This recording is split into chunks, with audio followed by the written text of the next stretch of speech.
The night began like any other summer evening in New York City, but it would soon become a moment that felt like the city had been swallowed by a living shadow.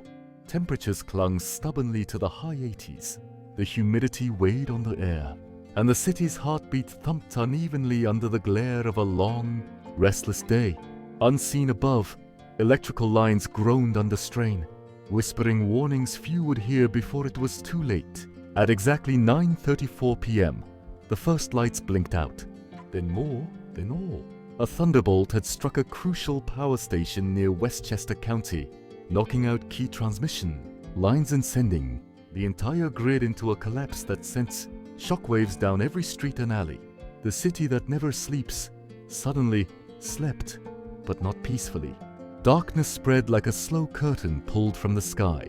Skyscraper windows, once twinkling like galaxies pinned to the night, faded into black. Street lamps winked out one by one. In Times Square, billboards promised spectacle and light, promises now swallowed by an all-encompassing night. People stuck in elevators murmured in panic as the cables stilled. Subways halted between stations in pitch black, the rumble of halted trains echoing down empty. Tunnels where no one could see, their hand in front of their face. The silence hit first, a crushing, breath-stealing quiet that pressed against every window and doorway. Car horns sounded once, then again, as drivers tested power they no longer had. Phones became tiny beacons of connection in an ocean of black. Families reached desperately across the city, calling loved ones to confirm they were alive, their voices fraught with disbelief. Within minutes, the crackle of confusion shifted into something thicker. Tension. On Harlem streets, shadows clung to walls, moving like nervous thoughts. In Brooklyn's Crown Heights, shopkeepers stepped onto stoops, blinking into darkness that felt deeper than any night before it. A distant siren wailed, then another. Echoing footsteps sounded in abandoned avenues. Something ancient, fear of the unknown, had taken hold. Why had the city that never sleeps suddenly gone silent? Rain of sweat gathered under collars as the full weight of the blackout sank in. Without power, the heat seemed to breathe down every neck, every back. Windows left open to catch a breeze now offered only darkness. The smell of asphalt warmed by a long afternoon sun rose up as dusk cooled into night. Somewhere, sharper now, came the thump of a nearby AC/DC transistor radio crackling static, the only sound breaking the uneasy stillness. The first cries rose not in joy but uncertainty. A child called for her mother in a Brooklyn apartment. Across from the East River, a bartender in Manhattan fumbled for candles behind the bar, his hands trembling not just from lack of light but from the eerie suddenness of it all. In Queens, elderly residents leaned on wooden rails of fire escapes, listening for voices or footsteps that told them something. Anything, human was still out there. And then came the rumors, whispered through apartment hallways and under streetlights that still clung futilely to life. Something about a system failure, something about a lightning strike, something about the city finally bowing under its own weight of despair. People pressed ears to radios, searching for official words. None came. The blackout was not supposed to last. It couldn't. No city of this size, with all its machinery and infrastructure, should ever go so utterly dark. And yet here it was, a metropolis of millions, thrown into a silence so complete it felt unnatural. And as the first calls for calm turned into murmurs of fear, one question hovered in the heavy night air, unanswered, yet chokingly urgent. What had truly gone wrong, and could it be fixed before the darkness consumed them all? Why did the city, its infrastructure designed for millions, descend into such chaos so quickly? From the East River to the Bronx, emergency responders were overwhelmed. Calls for assistance poured in, but even the police and fire departments, trained for crises, were stretched beyond capacity. Every hallway in apartment buildings echoed with anxious whispers. Every street corner was a theater of uncertainty, as both human courage and human frailty played out under the blanket of night. And yet amidst this pandemonium, moments of humanity flickered. A neighbor offered water to a stranded stranger. A shop owner, trapped inside his darkened store, helped an elderly resident carry groceries to safety. Lightless, lawless, yet not entirely heartless.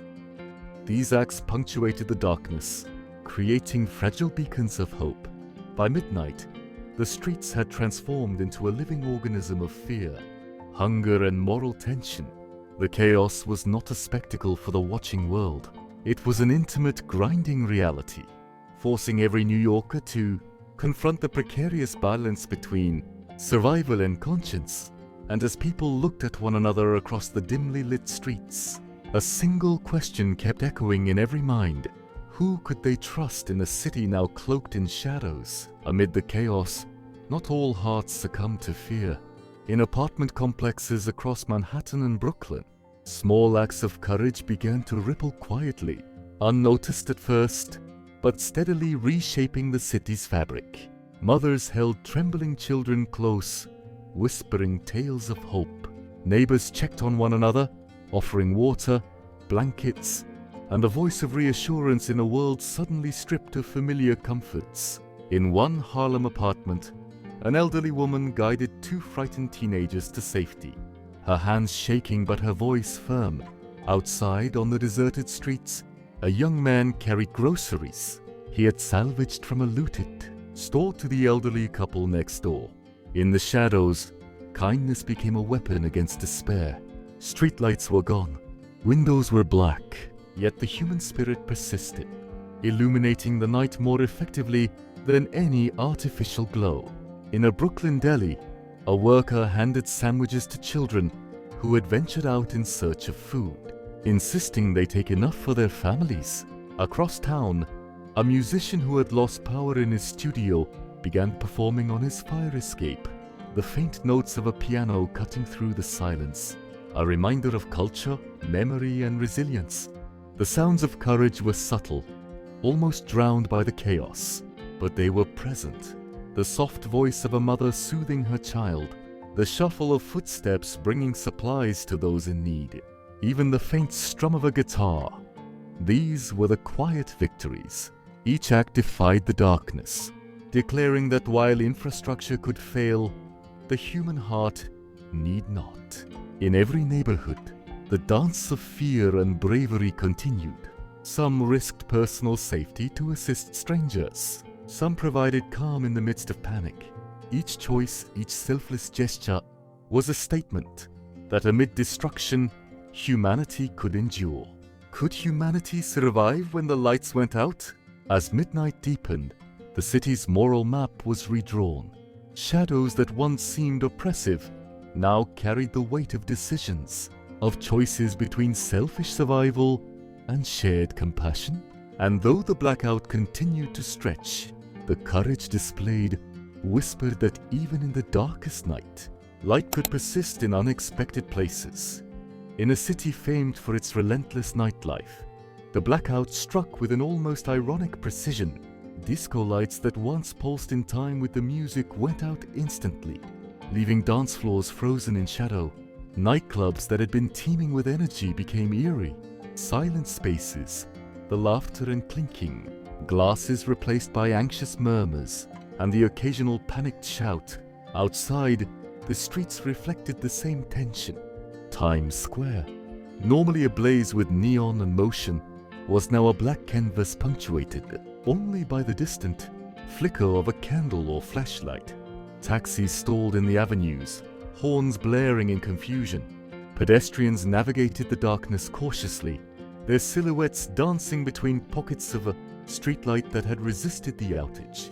In some corners, chaos flirted dangerously with the night. Groups of young men and women, emboldened by the darkness, tested the boundaries between thrill-seeking and criminal activity. Looting and vandalism spread sporadically, a reflection of both fear and opportunity. Yet not all chaos was destructive. Spontaneous acts of music, storytelling, and sharing emerged. A guitarist played softly from a fire escape. Neighbors gathered in hallways to sing, their voices trembling but persistent. The duality of the night, fear and celebration, darkness and courage collided in every block. Clubs tried to maintain order with bouncers guiding confused patrons outside, while street corners told stories of survival and risk in equal measure. Somewhere above, a helicopter hummed faintly, a reminder that the city, though cloaked in shadows, was being observed. The chaos was raw, unfiltered, and intimate. It was no longer abstract news. It was felt in the pulse of the streets, in the hesitations of teenagers walking home, in the cautious steps of cab drivers navigating blackout-stricken avenues. And amid it all, there were flashes of human connection. A hand offered to steady a friend, a candle shared with a neighbor, a whispered reassurance cutting through the tension. What happened inside the clubs when the city fell silent? By the early hours, the city had become a stage for 1,000 improvisations, some perilous, some tender, all dictated by the interplay of fear and courage. The blackout had stripped the city bare, revealing not just vulnerability, but the persistent heartbeat of human creativity and resilience. As the first pale light of dawn crept over the city, New York remained restless. Shadows clung stubbornly to alleys, stairwells, and rooftops, refusing to give way to the new day. The blackout had not merely stolen electricity, it had stolen certainty, leaving citizens suspended between relief and fear. Across Manhattan, windows flickered with the hesitant glow of restored power. Yet the streets told a different story. Broken glass glittered like stars on asphalt. Abandoned stores held the remnants of overnight desperation. The heat of summer lingered, now accompanied by the smells of overturned trash, smoldering fires, and the faint aroma of burnt wires from sporadic generators coming back online. Families emerged cautiously, peeking into hallways and onto sidewalks, assessing both damage and safety. Strangers who had shared moments of courage during the night now exchanged wary nods, understanding that trust was temporary, fragile, yet essential. Emergency services, stretched thin for hours, began to regain control, though their presence could not erase the rawness of the experience. The city's pulse slowly returned, yet it was altered, uneasy. Stories of heroism, theft, panic, and survival intertwined into a collective memory that would endure far longer than the blackout itself. From the rooftops to the subway tunnels, every New Yorker had faced questions without answers, decisions without guidance, and dangers that had emerged from the simplest circumstances. And then, as the morning sun lit the towers and avenues, a sound cut through the fragile calm. A distant, unfamiliar alarm, sharp and insistent. Eyes lifted, hearts skipped beats, and the city, exhausted but unbroken, paused. Whatever was coming, it would alter the story yet again. What awaited the city in the first light? The blackout had ended, but its shadow remained, a lingering question, a scar on memory, a challenge to resilience. And somewhere, deep in the city's consciousness, every citizen wondered, had they truly survived the night, or had the darkness simply taught them how fragile the light could be? The morning after, New York awoke to a city transformed. Streets bore the marks of a night lived on the edge of fear and courage. Sidewalks glittered with broken glass. Alleys held overturned trash cans and forgotten belongings. The heat of the summer sun was relentless, pressing down on exhausted bodies and weary minds. Communities came together, slowly, in quiet acts of repair and reconciliation. Neighbors swept debris, helped elderly residents, and shared what little food remained. News crews documented the destruction, but the stories that truly mattered were human. The small, unheralded acts of bravery and compassion that had punctuated the darkness. Police and emergency services reviewed every call, every report, every incident that had taken place during the blackout.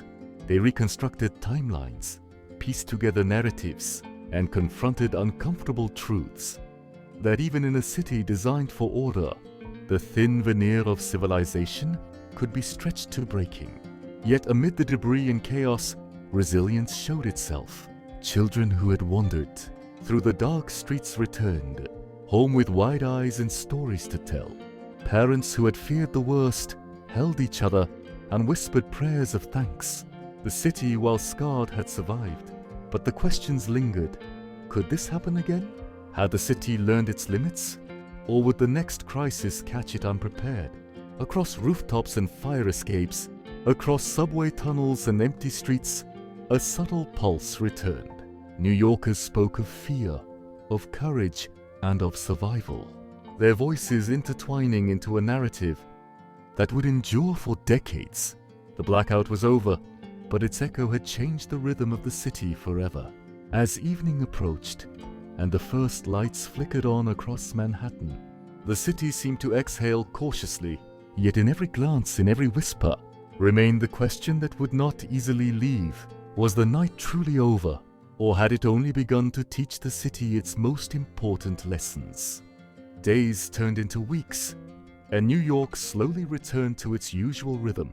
The blackout had ended, but its echoes persisted in the minds of residents. Each neighborhood carried its own scars: shattered glass, burned out signs, abandoned furniture. Reminders of a night when the city's pulse had faltered, and the line between order and chaos blurred. The stories endured. They were told in classrooms, in family kitchens, and across park benches. Teenagers recounted the fear they had felt, the courage they had witnessed, and the moral choices that had shaped the night. Adults remembered the neighbors who had stepped forward when others hesitated, the random acts of kindness that had kept despair at bay. These stories became part of the city's collective memory, a living archive of humanity under pressure. Yet beneath the surface, questions lingered. Could New York survive another catastrophe of equal magnitude? Had the city learned the limits of its infrastructure, or merely its capacity for improvisation? Every resident carried a private lesson from that night about fear, resilience, and the fragility of life in a metropolis built on energy, motion, and expectation. Even the skyline bore witness. Lights flickered in buildings, sometimes failing, sometimes surging, as if to remind the city that electricity was only a veneer of control. The blackout had been temporary, but the lessons were permanent. Humanity had endured, yes, but the memory of vulnerability persisted. As the city moved forward, it did so with cautious reverence. The night of July 13, 1977, was no longer simply a blackout. It was a mirror showing both the fragility of infrastructure and the resilience of human spirit. And somewhere deep within the streets, alleys, and rooftops, every New Yorker knew that while the lights could return, the night had left an indelible mark, a lesson in vigilance, courage, and humanity that would endure far longer than any flicker of electricity. Was the city truly prepared for the next challenge? Or had the blackout only revealed how fragile the light could be? Weeks passed since the blackout, but New Yorkers could still feel its shadow. Memories lingered like faint electrical hums, reminders of a night when the city was forced to confront its fragility. Streets and buildings had been repaired, power restored, yet the psychological imprint remained. People spoke of resilience, of courage, and of the thin line between order and chaos. Stories were shared over coffee, in subway cars, and during evening walks. Each retelling carried the weight of lessons learned. Children, now safely back in school, whispered about the darkness as if recounting a fairy tale. A terrifying, yet oddly fascinating story of survival. The city itself seemed to hold its breath.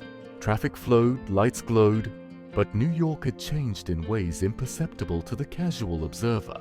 Emergency plans were revised, infrastructure was reassessed, and people remained alert, knowing how easily life could tilt into unpredictability. Yet the blackout left questions unanswered. Would another catastrophe strike in the same way? Could society maintain order when fear stretched its limits? Would human compassion endure the next test? These questions hovered like the morning fog over the East River, both ominous and instructive. And still, through fear and uncertainty, glimmers of hope emerged. Communities had bonded, relationships had strengthened, and human ingenuity had been proven. The night had revealed both darkness and light, the fragility of power and the strength of spirit.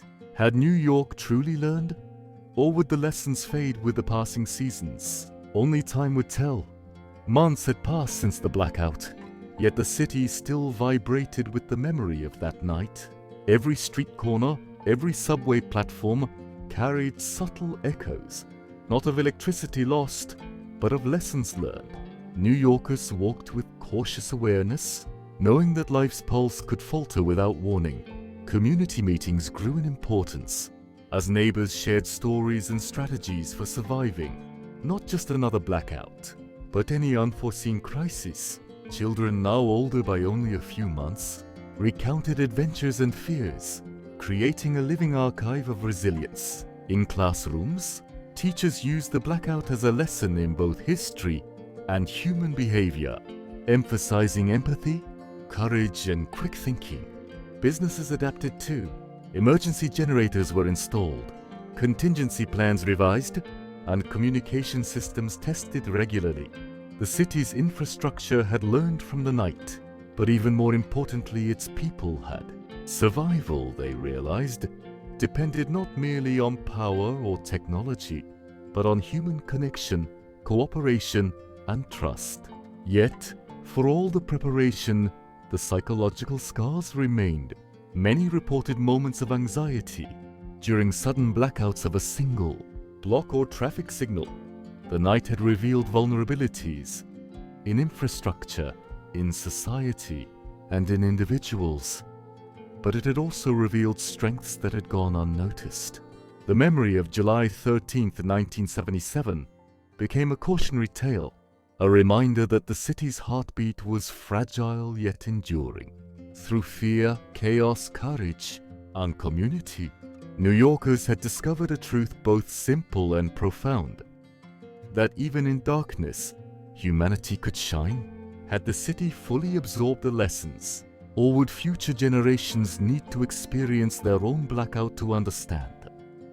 Long after the lights returned, it became clear that the true story of the blackout was not about electricity or broken infrastructure. It was about the human spirit. In every borough, acts of courage, patience, and compassion had transformed fear into connection, from mothers comforting children to strangers sharing food.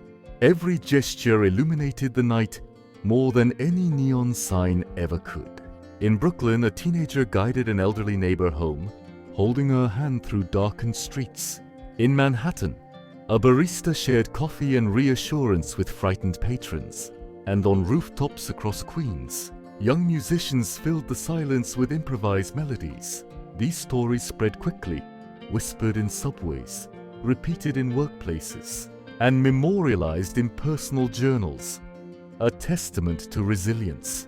The city, in its quiet reflection, seemed to recognize its own heartbeat anew. Emergency protocols were rewritten, street lighting improved, and community networks strengthened. But the most enduring lessons were social. Trust, cooperation, and empathy had become tangible forces, capable of sustaining a city even when its systems failed. Yet, alongside hope, there remained a sobering awareness of vulnerability. Every New Yorker who had walked through the darkness carried a private understanding. The night had been unforgiving, and it could return in another form at another time. Fear was now intertwined with courage, and memory with vigilance. Could humanity truly thrive in a world where infrastructure could falter at any moment? Could compassion withstand the tests of survival and chaos? The blackout had ended, but the spirit it revealed would endure forever. A reminder that even when the city's lights failed, the brilliance of its people could never be dimmed.